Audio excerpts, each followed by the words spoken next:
DeMarjay Morris has straight facts on MLBBro.com.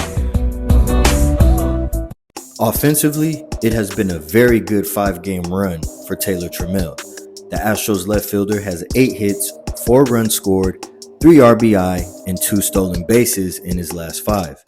In his most recent outing on Thursday, Trammell went 3 for 4, and on the season, he is batting .260 with 2 home runs, 8 RBI, and an OPS of .807. While his offensive numbers may not jump out at you, if you've seen him play, you know it's his defense that make him so important to this Astros team.